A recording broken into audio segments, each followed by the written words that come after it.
జోగు నర్సయ్య గారికి, మండల పార్టీ అధ్యక్షులు ప్రవీణ్ రెడ్డి గారికి, నాగదర్ గారికి, జడ్పీ కోఆప్షన్ సభ్యులు మొయిజ్ గారికి, పిఎస్ఏ చైర్మన్ రమేష్ గారికి, అట్లాగే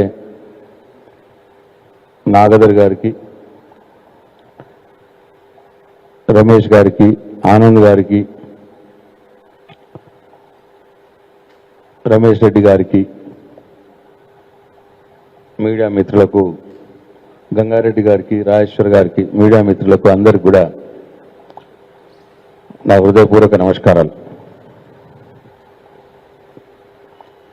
ఇవాళ సబ్జెక్టు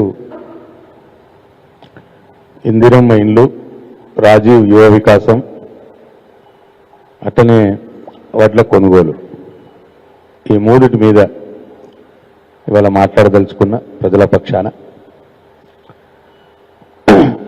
అయితే నిజామాబాద్ జిల్లాలో ఈ ప్రభుత్వం వచ్చి ఇప్పటికి 17 నెలలు అయింది. ఎన్నికలప్పుడు రేవంత్ రెడ్డి గారు మా ప్రభుత్వం రాగానే ప్రతి ఒక్క ఇల్లు లేని ప్రతి ఒక్కరికి కూడా ఇల్లు ఇస్తాం, ఇంట్లో తండ్రికి ఇల్లు ఉంటే పెళ్ళైన ప్రతి కొడుకు ఇస్తాం, పెళ్ళైన ప్రతి బిడ్డకి ఇస్తాం అని ఎలక్షన్లలో చెప్పడం జరిగింది. దాంతో నమ్మినారు ప్రజలు కొందరు, ఆయన కోట్లేసి గెలిపించినారు. ఆశతో కూడా ఉన్నారు, ఇక రేపిస్తాం, ఇక మాపిస్తాం. పొంగులేటి శ్రీనివాసరెడ్డి గారు హౌసింగ్ మినిస్టర్గా ఇప్పటికి ఒక 4 డేట్లు పెట్టండి. దసరా అన్నాడు, ఉగాది అన్నాడు, సంక్రాంతి అన్నాడు.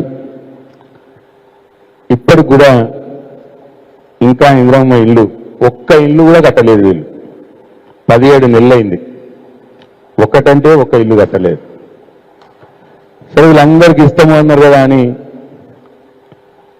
పాపం ప్రజల ఆశతో నిజామాబాద్ జిల్లాలో దాదాపు 1,80,000 మంది ఇల్లు లేని పేదవారు మాకు ఇల్లు కావాలి అని చెప్పి ఇందిరమ్మ ఇళ్ళ పథకంలో అప్లై చేసుకోవడం జరిగింది. ఎంతమంది? 1,80,000 మంది ఇల్లు లేని పేదవారు అప్లై చేసుకున్నారు. 1,80,000 మంది అప్లై చేసుకుంటే వీళ్ళు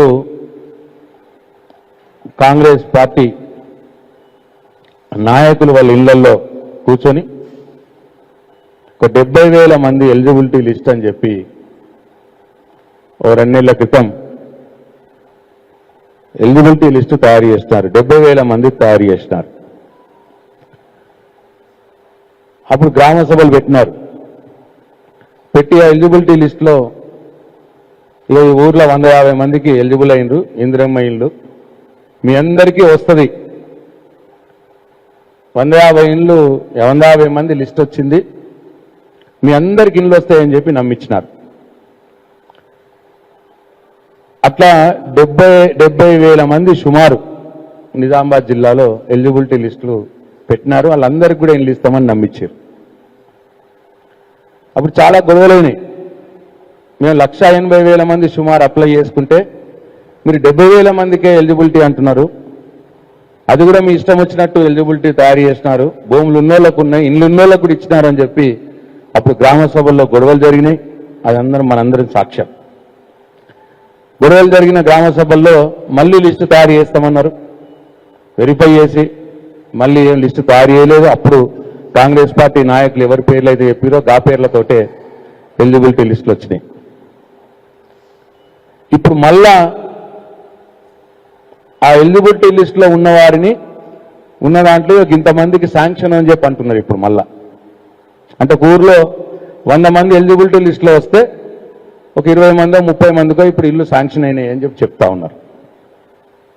అట్లా మొత్తం జిల్లాలో 70,000 మంది సుమారు ఎలిజిబుల్ ఉంటే 17,500 మందికి ఇప్పుడు శాంక్షన్ ఇస్తున్నాము అని చెప్తున్నారు. అంటే అప్లై చేసుకున్న వాళ్ళు 1,80,000 అవసరం ఉన్నోళ్ళు, మీరు ఎలిజిబిలిటీ లిస్టు పెట్టింది 70,000, అంటే ముగ్గురుట్లో ఒకటి. మళ్ళా ఎలిజిబిలిటీ లిస్టులో 5గురికి ఒక్కళ్ళకు ఎలిజిబిలిటీ లిస్టులో 70,000 మంది ఉంటే మీరు ఇస్తున్నది ఇప్పుడు 17,000 మందికి ఇస్తున్నారు. అంటే 4గురిట్లో ఒక్కళ్ళకే ఇస్తున్నారు. ఇస్తాము అని చెప్పి అది కూడా ఏం జరుగుతున్నది, నేను ఊర్లలో గత 2-3 రోజుల నుంచి అన్ని గ్రామాల్లో మాట్లాడి నేను ఈ ప్రెస్ మీట్ పెడతా ఉన్నాను. ఈ ఇందిరమ్మ ఇళ్లలో ఎవరి అర్హులు, ఎవరు లబ్ధిదారులు, వాళ్ళని ఎట్లా సెలెక్ట్ చేయాలన్న దాని మీద ఇదే ప్రభుత్వం ఇక జీవో నంబర్ 7 9/3/2024లో ఒక జీవో ఇచ్చింది. 9 మార్చి 2024 సంవత్సరంలో జీవో నంబర్ 7 తోటి ఒక జీవో ఇచ్చింది. దీంట్లో ఏమంటున్నారు వాళ్ళు, అప్లై చేసుకున్న దాంట్లో ఎవరైతే ఎలిజిబిలిటీ లిస్టులో రావాలో, ఎవరికైతే ఎలిజిబిలిటీ ఉన్నదో, ఇందిరమ్మ ఇల్లు పొందడానికి ఎవరైతే అర్హులు ఉన్నారో ఆ అర్హుల జాబితాను ఎట్లా తయారు చేయాలని చెప్పి జీవోలు ఉన్నదంటే, the eligible list of applications will be placed before the గ్రామ సభ ward Sabha for it's approval అని ఉన్నది. ఎలిజిబిలిటీ లిస్ట్ అర్హుల జాబితాను కూడా గ్రామ సభల్లో పెట్టి చెయ్యాలి. పోయినసారి గ్రామ సభలో పెట్టినారు కొన్ని దగ్గరలో, కానీ పెట్టిన దగ్గర గొడవలైనాయి. మళ్ళీ పెడతామని చెప్పినారు, మళ్ళీ పెట్టలేదు. గ్రామ సభలో ఎలిజిబిలిటీ లిస్టుని పెట్టలే, అయిపోయింది అది. అర్హుల జాబితా తర్వాత దాంట్లో కొంతమందికి ఇప్పుడు మేము శాంక్షన్ చేస్తున్నాము అంటున్నారు. ఇల్లు శాంక్షన్ కూడా ఎట్లా చేయాలి, ఈ జీవో నంబర్ 7 ప్రకారం, ఈ ప్రభుత్వం ఇచ్చిన జీవోనేది, దీని ప్రకారం ఇల్లు శాంక్షన్ ఎట్లా చేయాలంటే, the district collector will sanction houses to the eligible beneficiaries approved by గ్రామ సభ. జిల్లా కలెక్టర్ గారు లబ్ధిదారులను ఎంపిక చేస్తారు. గ్రామ సభల్లో గ్రామ సభ యొక్క అనుమతి పొందినటువంటి వారిని జిల్లా కలెక్టర్ గారు ఎంపిక చేయాలి అని జీవోలో ఉన్నది. అంటే ఒక గ్రామంలో 100 మంది ఎలిజిబిలిటీ లిస్ట్ ఉంటే ఆ 100 మంది ఎలిజిబిలిటీ లిస్ట్ గ్రామ సభలో పెట్టి, ఆ ఊర్లో ఒక 20 ఇళ్ళు శాంక్షన్ వస్తే ఆ 100 మందిలో 20 ఇళ్ళు ఎవరికి ఇవ్వాలి అన్నది గ్రామ సభలనే నిర్ణయం జరగాలి అని జీవోలో ఉన్నది. గ్రామ సభ ద్వారానే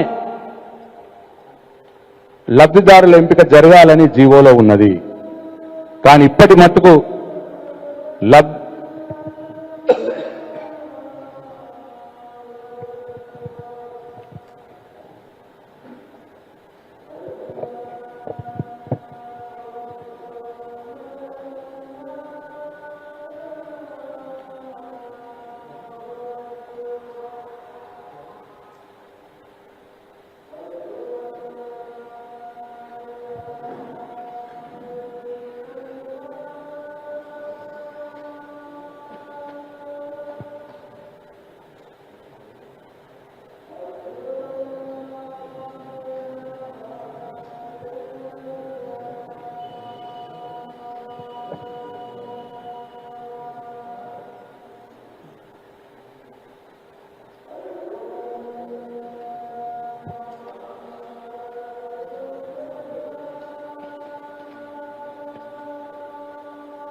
ఇట్లా జీవో నంబర్ 7 ద్వారా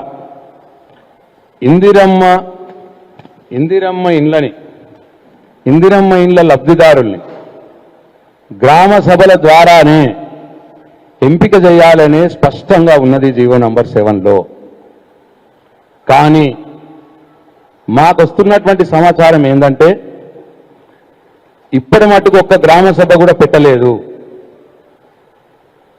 గ్రామ సభల్లో నిర్ణయం జరగాల్సినటువంటి లబ్ధిదారుల పేర్లు కాంగ్రెస్ పార్టీ నాయకుల ఇళ్లలో జరుగుతున్నాయి. కాంగ్రెస్ పార్టీ నాయకులు ఆ ఊర్లో ఒక 30 ఇండ్లు శాంక్షన్ అయితే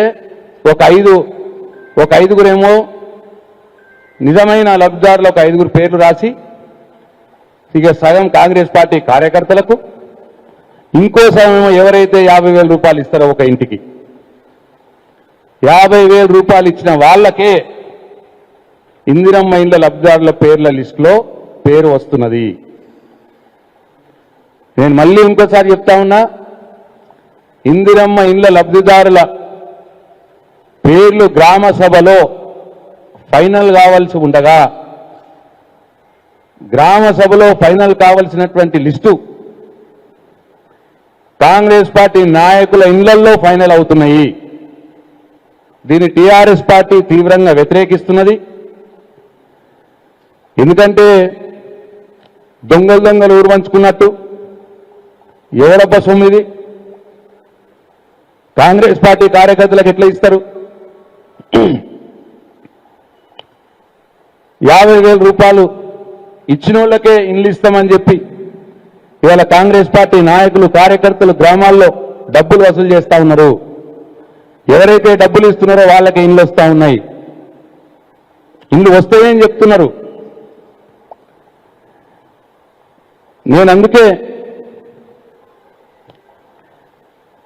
నేను డిమాండ్ చేస్తా ఉన్నా, కలెక్టర్ గారిని కూడా డిమాండ్ చేస్తా ఉన్నా. ఎందుకంటే ఫైనల్గా అప్రూవల్ చేసేది మీరే, కలెక్టర్ గారే. ఎట్టి పరిస్థితుల్లో ఇందిరమ్మ ఇండ్ల లబ్ధిదారుల ఎంపిక మీరిచ్చిన జీవో ప్రకారమే గ్రామ సభల్లోనే ఫైనల్ కావాలి. గ్రామ సభలు పెట్టకుండానే కాంగ్రెస్ పార్టీ నాయకుల ఇళ్లలో లిస్టు తయారు చేసి గ్రామ సభ అప్రూవల్ అయింది అని ఊరికే కాగితాల మీద రాసి ఇవాళ అవి శాంక్షన్ చేస్తే మాత్రం ఇండ్లు రాని పేదవారిని తీసుకొని తప్పకుండా పోరాటం చేస్తాం, తీవ్రతరం చేస్తాం. గ్రామ సభల్లో ఫైనల్ చేయండి. మీరు 100 మంది ఎలిజిబిలిటీ లిస్ట్ ఉంటే మీరు 20 ఇండ్లు ఇచ్చినారనుకోండి, ఆ 20 మంది ఎవరికి ఇవ్వాలో గ్రామ సభలో పెట్టండి. మీ జీవో ప్రకారమే గ్రామ సభల్లోనే ఫైనల్ చేయాలి. నేను ఈ సందర్భంగా మా టీఆర్ఎస్ పార్టీ కార్యకర్తల నాయకులకు నేను విజ్ఞప్తి చేస్తా ఉన్నా, ఈ కాంగ్రెస్ పార్టీ నాయకులు వారి ఇళ్లలో తయారు చేసే లిస్టుని, ఆ లబ్ధిదారుల లిస్టుని వ్యతిరేకించండి. ఎవరైతే న్యాయంగా రావాల్సిన వారు ఉంటారో, ఇల్లు రావాల్సిన వారు ఉంటారో వారిని కూడా తీసుకొని మీ గ్రామ పంచాయతీల దగ్గర మీ ఎంఆర్ఓ ఆఫీసులలో వాళ్ళని తీసుకొని వెళ్ళండి. వెళ్ళి డిమాండ్ చేయండి, గ్రామ సభ పెట్టండి. గ్రామంలో గ్రామ సభలోనే ఇందిరమ్మ ఇండ్ల లిస్టు ఫైనల్ కావాలి అని చెప్పి డిమాండ్ చేయమని చెప్పి నేను టీఆర్ఎస్ పార్టీ నాయకుల్ని, కార్యకర్తలను కూడా కోరుతా ఉన్నా. మార్పు కోసం అన్నారు. ఇదేనా మీరు కోరుకున్న మార్పు? ఇదేనా మీరు చేస్తా అన్న మార్పు? ప్రభుత్వం డబ్బులకే నిర్మించబోయే ఇందిరమ్మ ఇండ్లు మీ కాంగ్రెస్ పార్టీ వాళ్ళకి ఇవ్వడమేనా మార్పు? లేదు ఎవరైతే 50,000 రూపాయలు ఇస్తారో వాళ్ళకి ఇవ్వడమేనా మీరు తెస్తానన్న మార్పు? ప్రజలు కూడా ఒకసారి గమనించాలని చెప్పి నేను కోరుతా ఉన్నా. ఎట్టి పరిస్థితుల్లో ఇందిరమ్మ ఇండ్ల విషయంలో ఈ కాంగ్రెస్ పార్టీ నాయకులు, కార్యకర్తలు చేయబోయే అన్యాయాన్ని, మోసాన్ని ఎదిరించాలి అని చెప్పి నేను ప్రజలను కూడా విజ్ఞప్తి చేస్తా ఉన్నా. టీఆర్ఎస్ పార్టీ నాయకుల్ని, కార్యకర్తలను కూడా నేను విజ్ఞప్తి చేస్తా ఉన్నా. అట్లనే రెండవది రాజీవ్ యువ వికాసం. చాలా గొప్పగా చెప్పుకున్నారు.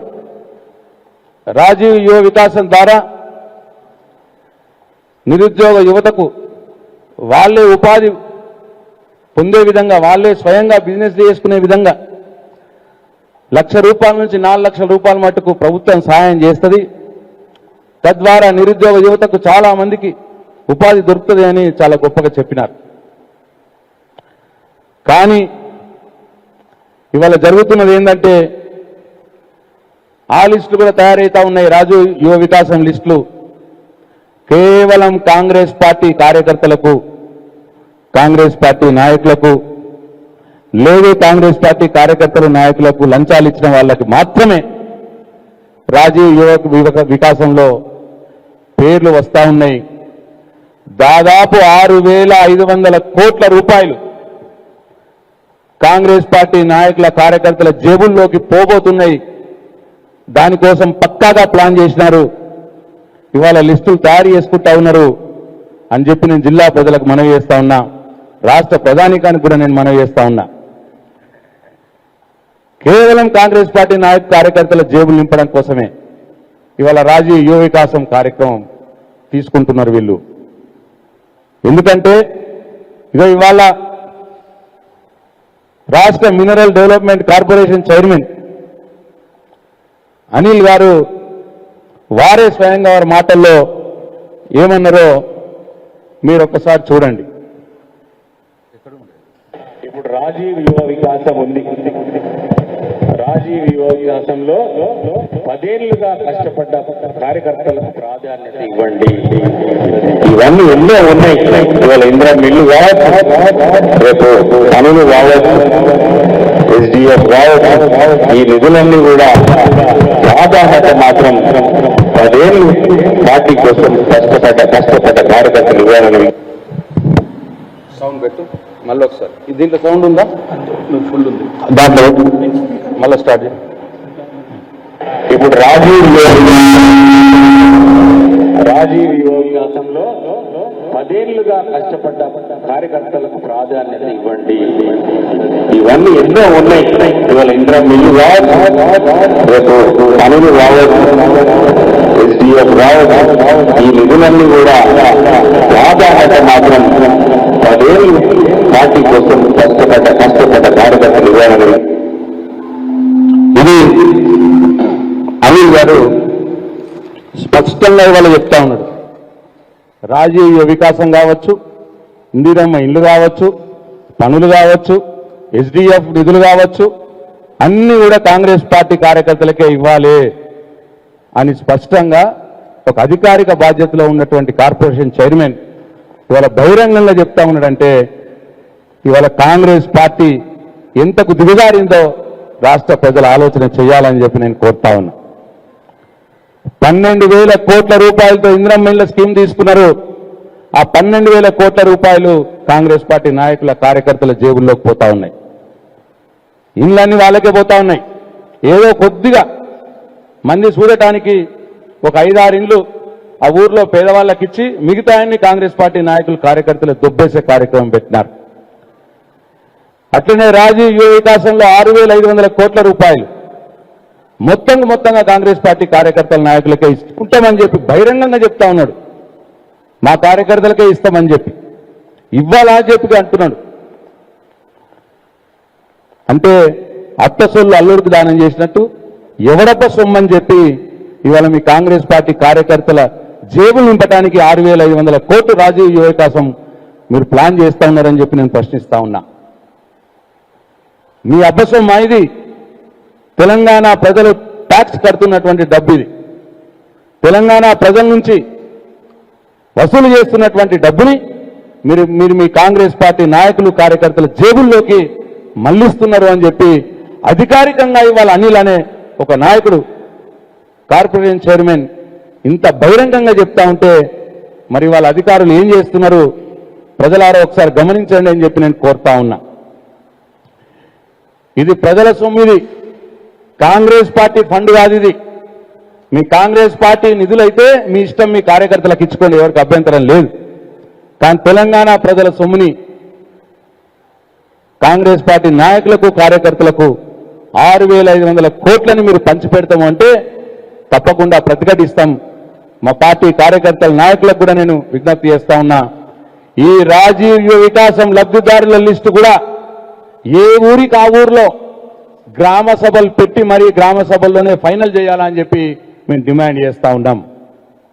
ఇందిరమ్మ ఇండ్లకు గ్రామ సభల్లోనే ఫైనల్ చేస్తామని చెప్పి మీరే జీవో ఇచ్చినారు. కానీ దొంగతనంగా రాసుకుంటున్నారు, గ్రామ సభలు పెట్టకున్నా పెట్టినమో అని చెప్పి మీ కాంగ్రెస్ పార్టీ కార్యకర్తల నాయకుల ఇళ్లలో లిస్టులు ఫైనల్ చేసి మరి కలెక్టర్కి పంపించినారు గ్రామ సభలు పెట్టినామని. నేను అధికారులకు కూడా హెచ్చరిస్తా ఉన్నా, క్షేత్రస్థాయిలో మండల ఎంపీడీఓలకు గ్రామ పంచాయతీ సెక్రటరీలకు కూడా హెచ్చరిస్తా ఉన్నా, మీరు గ్రామ సభలు పెట్టకుండానే గ్రామ సభలు పెట్టినమో అని చెప్పి మీరు తప్పుడు రాసి కలెక్టర్ గారికి పంపిస్తే మీ మీద చట్టరీత్యా చర్యలు తీసుకుంటాం, మిమ్మల్ని కోర్టుకు లాగుతాము అని చెప్పి నేను ఎంపీడీఓలకు పంచాయత్ సెక్రటరీలకు కూడా నేను హెచ్చరిస్తా ఉన్నా. మీ అబ్బ సొమ్ము కాదు ఇది. కాంగ్రెస్ పార్టీ నాయకులు కార్యకర్తలు ఎవరి పేర్లు చెప్తే వాళ్ళ పేర్లు మీరు రాసి పంచిపెట్టడానికి ఎంపీడీఓల సొమ్ము కాదు, పంచాయత్ సెక్రటరీల సొమ్ము కాదు, కాంగ్రెస్ పార్టీ నాయకుల కార్యకర్తల సొమ్ములు కావాలి. తెలంగాణ ప్రజల సొమ్ము.